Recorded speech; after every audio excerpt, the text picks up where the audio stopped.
biggest question that I have then is, did those leaders arise out of the movement, or did they start the movement? That's a great question, and there's a lot to be said for situational leadership theories, that the circumstances actually raise up the leader in a way. But it's really not either or. If you go back and read King's first person writings, which is the best reflection of how he was making sense of the world at the time. Yeah. You can see him growing through the movement.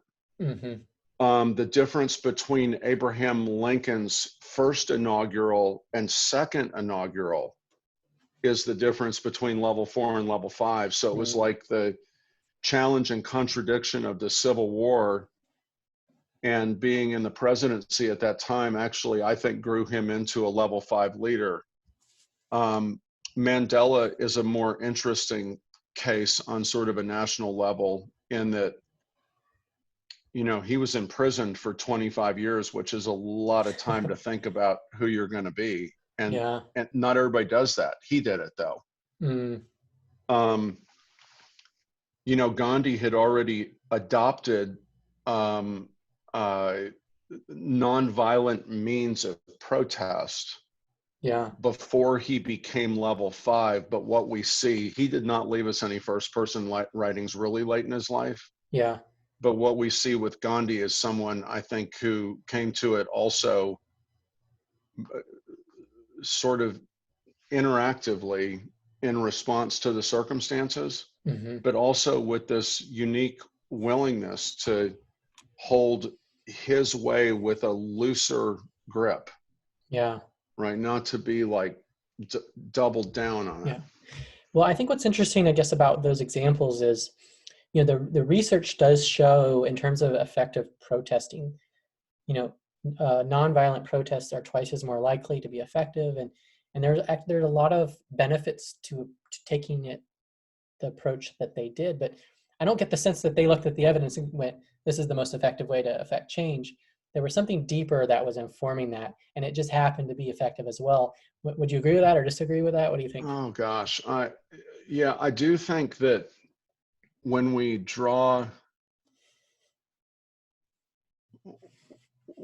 feel like there needs to be retribution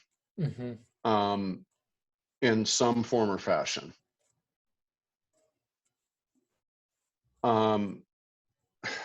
that there is, that's the opposite of challenging your own understanding, of really trying to reflect on how you know yourself and the world in which you're operating, right? And so the more violent the protesting becomes, the more, almost by definition, the more defensive we need to become.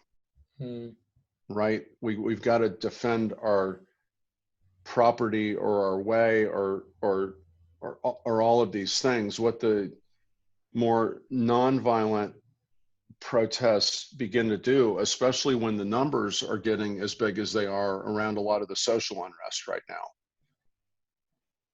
is that it's hard to watch that and not go, wow, that's a lot of people who are kind of taking a stand, who are maybe even putting themselves physically at risk.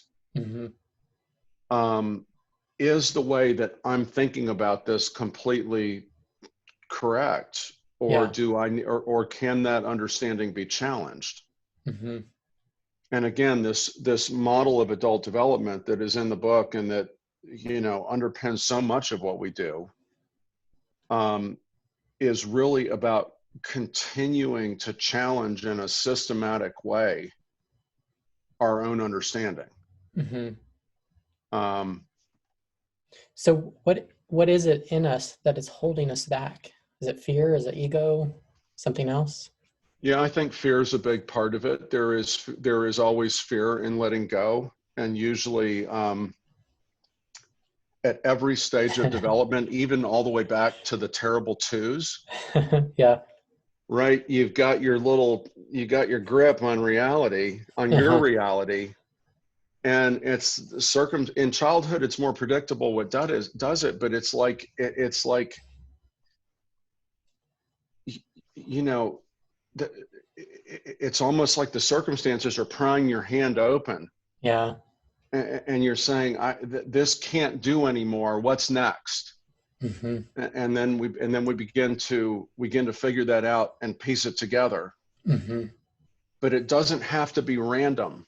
Yeah. I think that's the purpose of our work, is it doesn't have to be random. The way we grow is knowable, Mm-hmm. and it can be accelerated. Yeah.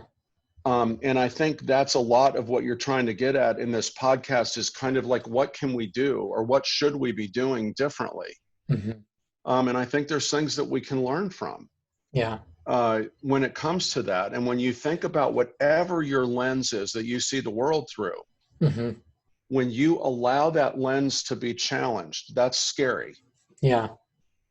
Right? But when you can do that, what is going to result is a more integrated, more comprehensive understanding of the circumstances, because you're going to have brought more factors to bear.